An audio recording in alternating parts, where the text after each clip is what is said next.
నమస్తే, welcome to GX9 news. Korukonda Janasena party కార్యాలయంలో జనసేన నాయకులు Adapa Srinivas press meet. Rajanagaram MLA Battula Balaramakrishna అభివృద్ధి ప్రదాత అని, నియోజకవర్గం అభివృద్ధిలో దూసుకుపోతుందని అడప శ్రీనివాస్ మీడియా సమావేశంలో పలు విషయాలు తెలియజేశారు. 12 సంవత్సరాల నుంచి ఎన్నో ఇబ్బందులు పడుతున్నటువంటి కోరుకొండ మండలంలో ఇనాం సంబంధించినటువంటి వాళ్ళ భూములు పూర్తిగా ఎమ్మెల్యే గారు దీనికి సంబంధించినటువంటి ఆర్డర్ కాపీ తీసుకురావడం, వాళ్ళ ఎంతో మందికి కోరుకొండ శ్రీరంగపట్నం గ్రామ ప్రజలకి వాళ్ళ తన మంచి గొప్ప అవకాశంగా భావించాలి.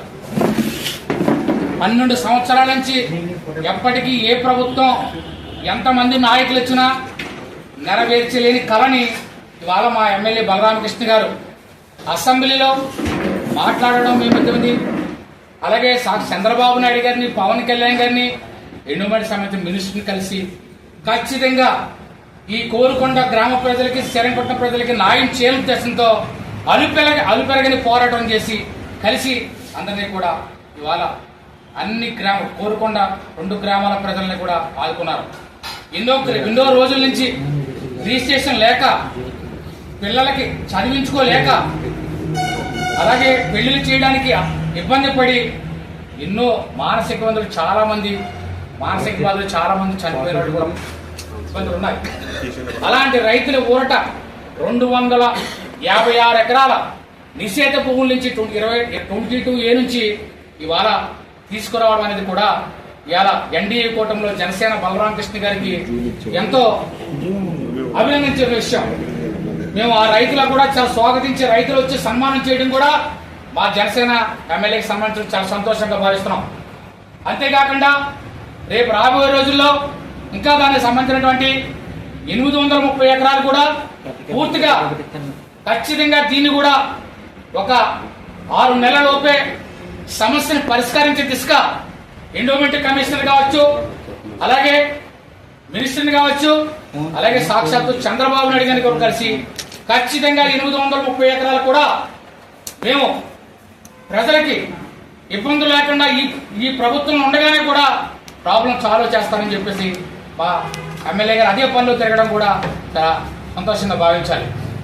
ఇలా అదే కాకుండా మా పవన్ కళ్యాణ్ గారు అధినాయకుడు ఏమైతే ఉందో 2024 ముందు ఇదే కోరుకొండ గ్రామానికి ఇచ్చేసి పబ్లిక్ మీటింగ్ లో అనే స్టేజ్ మీద మారుతూ పక్కన బలరామకృష్ణ గారిని, పురంధేశ్వరి గారిని, అందరినీ ఎన్డీఏ కూటమి నాయకులు అందరినీ అక్కడ ఉంచి ఆ రోజు చెప్పారు, ఖచ్చితంగా మీ భూములు పరిష్కరిస్తాం, మాటలు చెప్పం, చేతలు చేస్తామని ఏదైతే పవన్ కళ్యాణ్ గారు ఆ రోజు మాట ఇచ్చారో ఆ మాట ప్రకారం ఖచ్చితంగా కోరుకొండ గ్రామ ప్రజలకి, శ్రీరంగపట్నం గ్రామ ప్రజలకి పూర్తిగా న్యాయం చేయడంలో జనసేన సక్సెస్ అయిందనడానికి ఇదే మొదటి తెలిమెట్టుగా మేము భావిస్తున్నాం. అలా కాకుండా రెండోది ఏదవుతుందో జలజీవన సంబంధించినటువంటి ఇవాళ 200 కోట్లు సుమారు ఇవాళ దానికి జీవో రావడం, ప్రతి ఇంటికి మంచినీటిని అందించాలి, వేసవి దాహం తీర్చాలి అనే ఉద్దేశంతో బలరామకృష్ణ గారు అసెంబ్లీలో కోరి అందరినీ, బాబు గారిని, చంద్రబాబు గారు, పవన్ కళ్యాణ్ అందరినీ కలవడం, ఇవాళ 201 కోట్ల రూపాయలు జీవో కాపీని తీసుకొచ్చి ఇవాళ దాహాన్ని తీర్చడానికి భగీరథగా ఇవాళ బలరామకృష్ణ గారు రాజానగరం జిల్లాలో చెప్పబడుతున్నారు. ఎందుకంటే ఇవాళ గత ప్రభుత్వాలు జీవో తెచ్చినని చెప్పేసి ఎండమామలో నీరున్నట్టు పకడపాలు పలికి ఇదిగో జీవి అదిగో జీవో అని ఎలక్షన్ ముందు దొంగ జీవోలు తీసుకొచ్చి ప్రజల్ని మాయ చేశారు తప్ప ఏ విధంగా రాలేదు. రైట్ రాయిగా ఇవాళ బలరామకృష్ణ గారు జీవో తీసుకొచ్చి ప్రతి ఇంటికి మంచినీటిని అందించే ప్రక్రియ తీసుకురావడం కూడా చాలా ఎన్డీఏ కూటమికి శుభపరిణామంగా, ఇది ఒక జనసేనకి 2వ గెలుపుగా కూడా మేము భావిస్తున్నాం. ఖచ్చితంగా ఇవాళ ఏమైతే ఉందో రాజానగరం నియోజకవర్గానికి మొత్తం 201 కోట్ల రూపాయల అన్ని గ్రామాలకు కూడా నీటిని తీర్చే అవకాశం కేటాయించబోతుంది. అంతేకాకుండా ఈరోజు కోరుకొండ రాజనగరం మండలంలో 194 కోట్లు, సీతానగరం మండలంలో 2 కోట్ల 58 లక్షలు, అలాగే కోరుకొండ మండలం 4 కోట్ల 42 లక్షల రూపాయలు ఇవాళ పూర్తిగా జలజీవన్ నుంచి కూడా ఇది రాబోతుంది. అలాగే గత ప్రభుత్వం నుంచి ఎన్నో మాటలు చెప్పి బోటక మాటలు చెప్పి ఓట్లు వేయించుకుని దండుకుని ఇచ్చేసి ఓట్ల కోసం రాజకీయాలు చేశారు తప్ప పేద ప్రజలు మంచినీటి దాహం తీర్చడం కూడా పూర్తిగా వైసీపీ ప్రభుత్వం విఫలమైందనడానికి ఇవాళ ఇది ప్రజల ఓటమే దానికి కారణం అని చెప్పేసి చెప్పడం జరుగుతుంది. ఈరోజు అంతేకాకుండా ఏదవుతుందో సీతానగరం మండలం సంబంధించిన అభివృద్ధి విషయంలో సీతానగరం మండలం నుంచి పురుషోత్తపట్నం గ్రామం వరకు కూడా ప్రజలు ఎంతో ఇబ్బందులు పడుతూ వెళ్ళడానికి రోడ్డు రాకపోకలు ఇబ్బందులు పడుతూ చాలా ఎన్నో సంవత్సరాల కళ ఒక 20 సంవత్సరాల నుంచి రోడ్లు లేక అస్తవ్యస్తంలో పడుతూ ఎన్ని ప్రభుత్వాలు వచ్చినా ఎంతమంది నాయకులు వచ్చినా సీతానగరం పురుషోత్తపట్నం కానీ ఆ గ్రామాల్లో కష్టాలు తీర్చిన వ్యక్తి ఎవరో తెలియదు. ఇవాళ బలరామకృష్ణ గారు సీతానగరం నుంచి పురుషోత్తపట్నం వరకు కూడా 10 కిలోమీటర్లు రోడ్డు ఇప్పుడు వేయడం జరిగింది. వీటి రోడ్డు కింద వేసి దాని మీద ప్రత్యేకంగా వీధి కరెంట్ స్తంభాలు లైట్ ఇమీడియట్ గా పనిచేయించి ఇప్పుడు ఓపెనింగ్ రెడీగా ఉంది. కాబట్టి గమనించండి, మీడియా అంతా వెళ్ళి చూడండి. ఇవాళ సీతానగరం మండలంలో ఉన్న కష్టాలు ఇవాళ రోడ్ల వ్యవస్థలో చాలా అభ్యున్నతికి దారి తీసుకోవడానికి జనసేన పార్టీకి ఇదే కారణం అని చెప్పి ఇచ్చేస్తూ, అలాగే ఇంకా సుమారుగా ఈ 15 సుమారుగా 12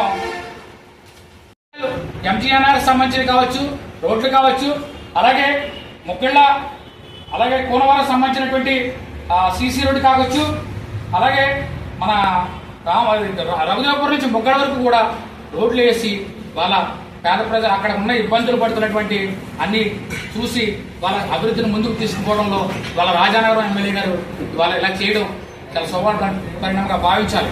ఇంతేకాకుండా రేపు రాబోయే రోజుల్లో ఇంకా ఏదవుతుందో సుమారుగా జలజీవన మిషన్కి సంబంధించినటువంటి 201 కోటి కాకుండా ఇప్పుడు ఒక నెలలో ఈ ఎండాకాలంలో ఖచ్చితంగా మంచినీటి పూర్తిగా ప్రతి ఇంటికి కూడా మంచినీటి అందించే ప్రక్రియ కొనసాగిస్తూ ఈరోజు అసెంబ్లీలో మళ్ళీ చంద్రబాబు గారు 10 కోట్లు ఇమీడియట్ గా ట్యాంకులు ఏవైతే ఉన్నాయో అలాగే మినీ ట్యాంకర్స్, వాటర్ ట్యాంకర్స్ మరమ్మతులకి ఇంకొక 10 కోట్లు తెచ్చే ఆలోచనలు కూడా చేయడం. ఎందుకంటే వేసవకాలంలో మంచినీటి ఇబ్బంది ఉండకూడదు ఉద్దేశంతో వాళ్ళ బలరామకృష్ణ గారు తీసుకెళ్లడం చాలా శుభపరిణామంగా భావించాలి. అభివృద్ధి విషయంలో ఎక్కడా కూడా మేము ప్రజలకు అండగా ఉండాలి అనే ఉద్దేశంతో ముందుకెళ్లడం. అలాగే మా వీరమహిళ వెంకటలక్ష్మి గారు సీఎంఆర్ శక్తులు అందించడం, ప్రతి గ్రామానికి వెళ్ళి సుమారుగా ఇప్పటికే ఆ రాజానగరం నియోజకవర్గానికి సీఎంఆర్ శక్తుల ద్వారా కూడా 15 కోట్ల రూపాయలు పేద ప్రజలకు అందించిన ఘనత కూడా జనసేన పార్టీ ఎమ్మెల్యే బలరామకృష్ణ గారి ఫ్యామిలీగా దక్కిందని చెప్పేసి ఒక వీడియో ముందు చెప్తున్నాం. ఇవాళ అభివృద్ధిలో ఇంకా మేము 20 నెలలకే ఇంత అభివృద్ధిని ఈ రకంగా తీసుకెళ్ళామంటే 3 సంవత్సరాల్లో ఇంకా మీరు కని విని ఎరిగిని అభివృద్ధిని మేము చెప్తాం. ఖచ్చితంగా రేపు రాబోయే రోజుల్లో మేము 4-5 సంవత్సరాలకి ఎంత అభివృద్ధిని చూపించామని చెప్పేసి మాటల్లో కాకుండా చేతల్లో పేపర్ రూపంగా కూడా మేము చూపిస్తామని చెప్పేసి ఖచ్చితంగా జనసేన పార్టీ నుంచి పూర్తిగా మేము చెప్పదలుచుకున్నాం. ఎవరు ఎన్ని ఆరోపణలు చేసినా మేము అభివృద్ధిని ముందుకు తీసుకెళ్తాం తప్ప ఆరోపణలకి మేము ఆగి వాళ్ళ గురించి వీళ్ళ గురించి మేము టైం వేస్ట్ చేయదలుచుకోలేదు. ఖచ్చితంగా రాజానగరం నియోజకవర్గంలో ఏదైతే అభివృద్ధిని ముందుకు తీసుకెళ్తా ఉన్నామో అదే మాటకి కట్టుబడుతూ ఇవాళ రాజానగరం నియోజకవర్గంలో బ్లేడ్ బ్యాచ్లు కానీ, గంజాయి బ్యాచ్లు కానీ, ప్యాకాటలు కానీ, క్లబ్బులు కానీ ఎక్కడా కూడా ఇల్లు లేకుండా కూడా మేము ఖచ్చితంగా చట్టాన్ని అందరికీ సమానం అనే ఉద్దేశంతో ఏ కులానికి ఇబ్బంది రాకుండా కూడా మేము లా అండ్ ఆర్డర్ని క్రమశిక్షణగా తీసుకెళ్తూ కూడా ఇవాళ రాజానగరం నియోజకవర్గాన్ని అభివృద్ధిని తీసుకెళ్తూ లా అండ్ ఆర్డర్ను సమంగా చూపిస్తూ కూడా వాళ్ళ ముందుకు వెళ్తున్నాం. ఖచ్చితంగా ఈ ఎమ్మెల్యే గారు బలరామకృష్ణ గారు కూటమిని సమానత్వంతో ఏదవుతుందో జనసేన, తెలుగుదేశం, బీజేపీ ఏ కార్యక్రమాలు అధికారికంగా చేసినా కూడా కూటమిని కలుపుకొని అభివృద్ధిని ముందుకు తీసుకెళ్తూ కూటమిని కలుపుకుంటూ ముందుకెళ్తున్నటువంటి బలరామకృష్ణ గారికి మా రాజానగరం నియోజకవర్గం నుంచి కూటమి తరపునే అందరూ అభిమానిస్తూ, అలాగే ఏ కార్యక్రమాల్లో ఇబ్బందులు తలెత్తకుండా ముందు జాగ్రత్తగా కష్టాల్లోగా నష్టం ముందు జాగ్రత్తగా ఏదన్నా కూడా ఇబ్బందులు ఉన్నా కూడా ముందుగా రివ్యూస్ తీసుకుని అధికారులతో ఎక్కడన్నా కొరతలు కానీ అధికారులకి ప్రజలకి ఇబ్బందులు ఉంటే కనుక ఇమీడియట్గా అధికారులతో సమీక్ష సమావేశాలు ఏర్పాటు చేసి ఏ విధమైన ఎలక్ట్రిసిటీ ఇబ్బందులు కావచ్చు, ఏ ఇబ్బందులు కూడా లేకుండా వేసవ కాలంలో ఎక్కడా కూడా మంచినీటి కొరత లేకుండా చూడడమే జనసేన యొక్క ప్రధాన ఎజెండాగా ముందుకెళ్తామని చెప్పేసి చెప్పడం జరుగుతుంది. ఖచ్చితంగా రాబోయే రోజుల్లో జనసేన రాజానగరం నియోజకవర్గంలో ఒక అభివృద్ధిలో ప్రపంచం చూపించబోతుంది. ఆంధ్రప్రదేశ్ లో నెంబర్ 1 స్థాయిలో రాజానగరం నియోజకవర్గంలో ఉండబోతుందని చెప్పేసి సభాముఖంగా చెప్పుకుంటూ ఇంతటి ఇలా అవకాశం ఇచ్చిన మీడియా మిత్రులకు అందరూ కూడా ప్రత్యేక ధన్యవాదాలు తెలుపుకుంటూ ఖచ్చితంగా అభివృద్ధికి మీరు కూడా మీడియా మిత్రులు సహకరించండి. మేము అన్ని విధాలుగా కూడా మీకు కూడా సహకారాలు ఉంటాయని చెప్పేసి సెలవు తీసుకుంటూ రాజానగరం జనసేన సీనియర్ నాయకుడు అడపా శ్రీనివాస్ గా మరి ఒకసారి బత్తుల బలరామకృష్ణ గారికి ప్రత్యేక ధన్యవాదాలు చెప్పుకుంటూ మా ఎన్డీఏ కూటమి నాయకులు తెలుగుదేశం జనసేన బీజేపీ నాయకులు అందరికీ కూడా అభినందనలు తెలుపుకుంటూ థ్యాంక్ యూ సో మచ్.